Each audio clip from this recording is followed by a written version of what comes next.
क्या शेयर बाजार वाकई एक भूल भुलैया है जहां लोग जाते तो हैं पर अक्सर खाली हाथ लौटते हैं? एक तरफ हम रोज सफलता की कहानियां सुनते हैं और दूसरी तरफ ये आंकड़ा है कि भारत में 90% से ज्यादा नए निवेशक मतलब पहले ही साल में बाजार छोड़ देते हैं। ये थोड़ा अजीब लगता है ना? सवाल बहुत जरूरी है। ये होता है क्या है कि शुरू में लोग मुनाफे की चमक देखते हैं। हाँ। पर उसके साथ जो जोखिम जुड़ा है उसे अक्सर अनदेखा कर देते हैं। गड़बड़ी वहीं से शुरू होती है। स्रोत भी यही कहते हैं। तो आज हम इसी गुत्थी को सुलझाने की कोशिश करते हैं। हमारे पास शेयर बाजार सफलता के मंत्र, जोखिम प्रबंधन और सुरक्षा लेख के कुछ हिस्से हैं। अच्छा। और इनमें उन रणनीतियों की बात है जो निवेशकों के लिए एक क्या कहते हैं सुरक्षा कवच बन सकती हैं, जैसे जोखिम प्रबंधन, विविधीकरण और स्टॉप लॉस। बिल्कुल। और हमारा मकसद यही है कि इन स्रोतों से वो गहरी समझ निकालें, देखें कि जोखिम को सिर्फ पहचानना नहीं, उसे संभालना कैसे है। हाँ। और वो जो स्रोत में कहानियां है ना, मोहन जो शिक्षक है और प्रिया एक छात्रा, उनसे भी समझेंगे कि ये रणनीतियां असल में कैसे काम करती हैं। ठीक है, तो चलिए शुरू करते हैं। ये 90% वाला आंकड़ा ये वाकई चौंकाता है। इतने सारे लोग शुरू में ही क्यों लड़खड़ा जाते हैं? क्या वो सिर्फ ऊपर जाता हुआ ग्राफ देखते हैं, नीचे आने की संभावना नहीं? काफी हद तक ऐसा ही होता है। देखिए, जोखिम को समझना पहला कदम है, सबसे जरूरी। स्रोत भी ये साफ करते हैं कि शेयर बाजार कोई किस्मत का खेल नहीं है। ये संभावनाओं और जोखिमों का गणित है एक तरह से। जोखिम तो है, ये मानना पड़ेगा, पर उन्हें मैनेज किया जा सकता है। और स्रोतों में दो मुख्य तरह के जोखिम बताए हैं। अच्छा, कौन से? एक तो है बाजार जोखिम, मार्केट रिस्क। जैसे कोविड के टाइम हुआ था, पूरा बाजार ही नीचे आ गया, चाहे कंपनी कितनी भी अच्छी हो। हाँ, वो तो सबने देखा। और दूसरा है कंपनी विशिष्ट जोखिम, मतलब किसी एक कंपनी के साथ कुछ गड़बड़ हो गई, मैनेजमेंट बदल गया, कोई स्कैंडल हो गया, भले ही बाकी बाजार ठीक चल रहा हो। डाइवर्सिफिकेशन। हाँ, ये कहावत तो हम सब ने सुनी है, सारे अंडे एक ही टोकरी में मत रखो। निवेश में इसका क्या मतलब है? मतलब बहुत सीधा है, अपना पैसा, अपना निवेश अलग अलग जगहों पर बांट दो। स्रोत में एक बड़ा अच्छा उदाहरण है। मान लीजिए किसी के पास 10,000 रुपए हैं लगाने के लिए। ठीक है। अगर वो सारे पैसे एक ही कंपनी में लगा दे और मान लो वो कंपनी अच्छा ना करे, तो पूरा पैसा डूब सकता है। बिल्कुल, पूरा जोखिम एक ही जगह आ गया। हाँ, ये तो हुआ एक ही दांव। तो विविधीकरण कैसे मदद करता है इसमें? अब दूसरा तरीका देखिए। स्रोत कहता है कि उन्हीं 10,000 रुपए को एक कंपनी में नहीं बल्कि 20 अलग अलग कंपनियों में लगाओ, 500-500 रुपए करके। अच्छा, छोटे छोटे हिस्सों में। हाँ, अब अगर उन 20 में से कोई एक कंपनी डूब भी गई तो आपका नुकसान कितना हुआ? सिर्फ 500 रुपए का। हाँ, बात तो सही है। बाकी का 9,500 का निवेश तो सुरक्षित है। तो ये क्या करता है? ये आपके पूरे पोर्टफोलियो को एक स्थिरता देता है, किसी एक कंपनी के भरोसे नहीं रहता। ये सुनने में तो काफी लॉजिकल लग रहा है। तो इसके फायदे क्या क्या हैं स्रोत के हिसाब से? बस जोखिम कम होना? जोखिम कम होना तो है ही, वो सबसे बड़ा फायदा है। पर इसके अलावा, जैसा स्रोत बताते हैं, ये पोर्टफोलियो में स्थिरता लाता है। मतलब रोज रोज जो बहुत बड़े उतार चढ़ाव होते हैं ना, हाँ। उनकी संभावना कम हो जाती है। और तीसरा फायदा है कि आपको अलग अलग सेक्टर्स में, मतलब अलग अलग तरह के उद्योगों में निवेश का मौका मिलता है। अच्छा। हो सकता है आज टेक्नोलॉजी अच्छा कर रहा हो, कल फार्मा करे, तो आपका पैसा बटा रहता है, संतुलन बना रहता है। लेकिन इसे असल में करें कैसे?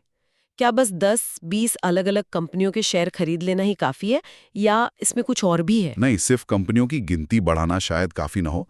स्रोत इसे और बेहतर करने के कुछ तरीके बताते हैं। जैसे? एक है सेक्टर विविधीकरण, मतलब पैसा अलग अलग उद्योगों की कंपनियों में लगाइए। थोड़ा टेक्नोलॉजी में, थोड़ा बैंकिंग में, कुछ फार्मा में, कुछ एफएमसीजी यानी रोजमर्रा के सामान वाली कंपनियों में। इससे क्या होता है कि अगर एक सेक्टर में मंदी आई भी तो बाकियों पर असर उतना नहीं पड़ता। ठीक है। और दूसरा तरीका है एसेट क्लास विविधीकरण। इसका मतलब है कि सारा पैसा सिर्फ शेयरों में ही मत डालिए। अच्छा, और कहाँ? कुछ पैसा बॉन्ड्स में लगा सकते हैं जहां जोखिम थोड़ा कम होता है, कुछ म्यूचुअल फंड में, कुछ सोना या रियल एस्टेट में, मतलब अलग अलग तरह की संपत्ति में। ओके। और एक तीसरा विकल्प भी है जिसका जिक्र है, वो है भौगोलिक विविधीकरण। मतलब अगर मुमकिन हो तो कुछ पैसा भारत के बाहर विदेशी बाजारों में भी लगा सकते हैं। ठीक है, तो निवेश फैला दिया अलग अलग सेक्टर में, अलग एसेट क्लास में। पर लेकिन कई बार होता है ना कि अचानक कोई एक शेयर बहुत तेजी से गिरने लगता है या कभी कभी पूरा बाजार ही नीचे जाने लगता है। हाँ, होता है बिल्कुल। ऐसी हालत के लिए भी कोई उपाय है? यहीं पर शायद वो अगला मंत्र आता है, स्टॉप लॉस। ये सुनने में किसी इमरजेंसी ब्रेक जैसा लग रहा है। आपने बिल्कुल सही पकड़ा। स्टॉप लॉस एक तरह का इमरजेंसी ब्रेक ही है, या कह लीजिए सुरक्षा कवच। ये एक ऑटोमेटिक ऑर्डर होता है। निवेशक अपने ब्रोकर को ये निर्देश देता है कि अगर मेरे खरीदे हुए शेयर की कीमत गिरकर इस लेवल पर आ जाए, एक पहले से तय लेवल पर, हाँ, तो उसे फौरन बेच देना। मकसद साफ है, बड़े नुकसान को होने से पहले रोकना। ये काम कैसे करता है? कोई उदाहरण है स्रोत में जिससे आसानी से समझ आए? हाँ, है ना। एक सरल उदाहरण है। मान लीजिए आपने कोई शेयर खरीदा 100 रुपए में, ठीक है। और खरीदते समय ही आपने सोच लिया कि मैं इस पर ज्यादा से ज्यादा 10 रुपए का नुकसान सह सकती हूँ। ओके, तो आप क्या करेंगे? आप 90 रुपए पर एक स्टॉप लॉस ऑर्डर लगा देंगे। ठीक है, 90 रुपए पर। अब अगर बाजार गिरा और उस शेयर की कीमत 90 रुपए पहुंच गई, तो आपका जो ब्रोकरेज सिस्टम है वो अपने आप उस शेयर को बेच देगा। अच्छा, अपने आप? हाँ, ऑटोमेटिकली। तो आपका नुकसान वहीं 10 रुपए पर रुक गया, सीमित हो गया। और अगर ये स्टॉप लॉस न लगाया होता तो तब क्या हो सकता था? तो जैसा स्रोत बताता है, अक्सर क्या होता है, निवेशक सोचता है अरे शायद वापस बढ़ जाए, या डर जाता है, बेच नहीं पाता। हाँ, ये होता है, उम्मीद या डर। बिल्कुल। और कीमत गिरते गिरते 70-50 रुपए तक भी जा सकती थी। तब नुकसान कितना होता? 30 या 50 रुपए प्रति शेयर। स्टॉप लॉस ने आपको इस बड़े नुकसान से बचा लिया। ये तो वाकई काफी काम की चीज लग रही है, खासकर नए निवेशकों के लिए, या जब बाजार बहुत ऊपर नीचे हो रहा हो। बिल्कुल। नुकसान रोकने के अलावा इसके और क्या फायदे हैं? हाँ, स्रोत 2 और फायदे बताता है।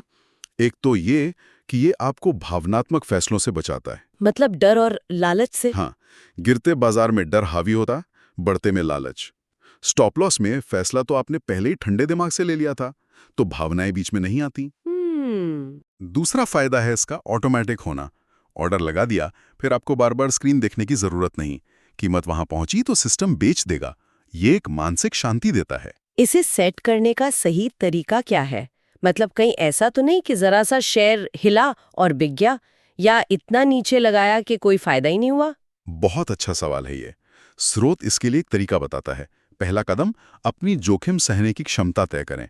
आप एक ट्रेड पर कितना नुकसान उठा सकते हैं? 5%, 10%? ठीक है, अपनी लिमिट तय करें। बिल्कुल। फिर शेयर कितना ऊपर नीचे होता है उसकी वॉलेटिलिटी देखकर एक सही स्टॉप लॉस कीमत चुनें। ये न तो मौजूदा कीमत के बहुत पास हो कि फालतू में बिक जाए। हाँ, और न ही इतना दूर कि नुकसान बहुत बड़ा हो जाए। ठीक है। और तीसरा कदम है, इस कीमत पर अपने ब्रोकर के प्लेटफॉर्म से ऑटोमेटेड स्टॉप लॉस ऑर्डर लगा देना। ये रणनीतियां, विविधीकरण और स्टॉप लॉस सुनने में तो बहुत अच्छी लग रही हैं, पर क्या ये सिर्फ बातें हैं या असल जिंदगी में काम करती हैं? स्रोत में भारत से जुड़े कुछ उदाहरण हैं क्या? बिल्कुल है। और ये कहानियां दिखाती हैं कि ये सिद्धांत जमीन पर कैसे काम करते हैं। स्रोत में 2 लोगों का जिक्र है। हाँ। पहले हैं मोहन, मध्य प्रदेश के एक छोटे से गांव के सरकारी स्कूल टीचर। अच्छा। उन्होंने जब शुरू किया निवेश तो ज्यादा जानकारी नहीं थी। शुरू में नुकसान भी हुआ, पर फिर उन्होंने जोखिम प्रबंधन सीखा और 2 मुख्य बदलाव किए। एक, अपना पैसा फैलाया, बैंकिंग, फार्मा, एफएमसीजी, कई सेक्टर्स में विविधीकरण किया। ठीक है। और दूसरा, हर खरीद के साथ स्टॉप लॉस लगाने का नियम बना लिया। और इसका नतीजा क्या हुआ उनके लिए? नतीजा बहुत अच्छा रहा। स्रोत बताता है कि 2020 में जब कोरोना की वजह से बाजार बहुत गिरा था ना, हाँ, तब भी मोहन के पोर्टफोलियो पर बहुत ज्यादा असर नहीं पड़ा। विविधीकरण ने संभाला और स्टॉप लॉस ने बड़े घाटे से बचाया। आये वाह। आज वो शेयर बाजार से जो एक्स्ट्रा इनकम होती है, उससे बच्चों की पढ़ाई और घर के खर्च आराम से चला पा रहे हैं। ये तो वाकई प्रेरणा देता है कि एक आम टीचर भी सही तरीके से कर सकता है। दूसरी कहानी प्रिया की है, जो छात्रा है। उनका क्या अनुभव रहा? हाँ, प्रिया बैंगलोर की कॉलेज स्टूडेंट है। अच्छा। उन्होंने पॉकेट मनी से शुरुआत की। अच्छा, पॉकेट मनी से? हाँ, शुरू किया एसआईपी से, म्यूचुअल फंड में। एसआईपी तो आप जानते ही हैं, हर महीने छोटी रकम। हाँ, सिस्टमैटिक इन्वेस्टमेंट प्लान। हाँ, और म्यूचुअल फंड खुद ही विविधीकरण का अच्छा तरीका है, क्योंकि उसमें कई शेयर होते हैं। सही बात। बाद में जब प्रिया ने कुछ पैसा सीधे शेयरों में लगाया, तो उन्होंने स्टॉप लॉस का अनुशासन बहुत सख्ती से निभाया। और एक स्टूडेंट के तौर पर उनके लिए क्या नतीजा निकला? नतीजा ये कि वो बड़े नुकसान से बची रहीं। छोटे मोटे नुकसान हुए होंगे, पर स्टॉप लॉस ने उन्हें बड़ा नहीं होने दिया। स्रोत के मुताबिक वो इसी बचत और निवेश से अब अपनी आगे की पढ़ाई के लिए फंड बना रही हैं। वाह। ये दिखाता है कि कम उम्र में भी सही शुरुआत हो सकती है। इन दोनों कहानियों से मोहन और प्रिया की सबसे बड़ी सीख क्या है? सबसे बड़ी सीख यही है, और स्रोत भी इसी पर जोर देता है, कि बाजार में टिके रहने के लिए लाखों की जरूरत नहीं है।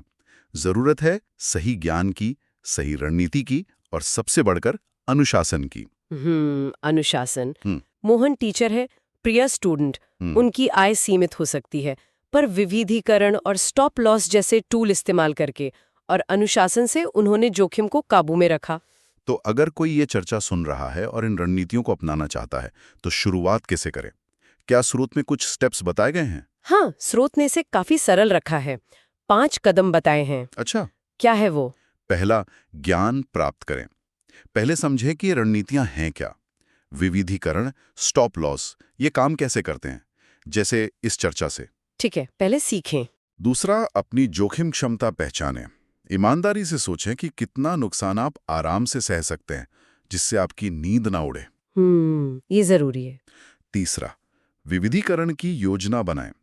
सोचें कि पैसा किन अलग-अलग सेक्टर्स या एसेट क्लास में बांटेंगे। शुरू में 3-5 सेक्टर ठीक रहते हैं। ओके। चौथा, स्टॉप लॉस को आदत बनाएं। खासकर अगर आप ट्रेडिंग कर रहे हैं, छोटी अवधि के लिए खरीद बेच, तो स्टॉप लॉस जरूर लगाएं, भूले नहीं। ठीक है। और पांचवा और शायद सबसे अहम, अनुशासन बनाए रखें।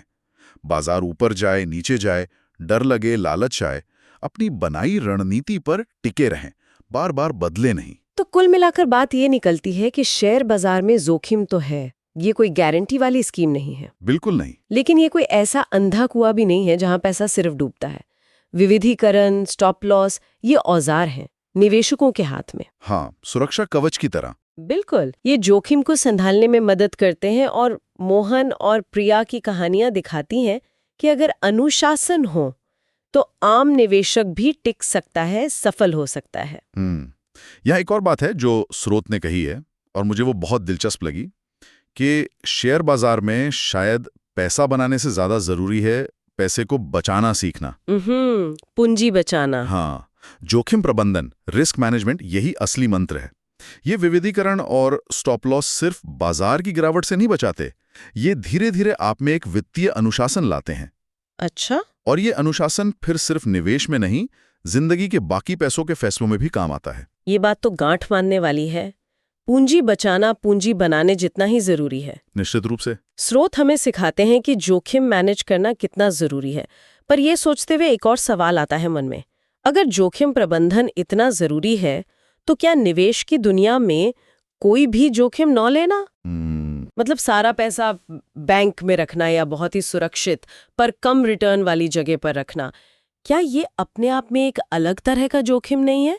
महंगाई से हारने का या अवसर खो देने का जोखिम? ये एक बहुत अच्छा सवाल छोड़ा है आपने सोचने के लिए।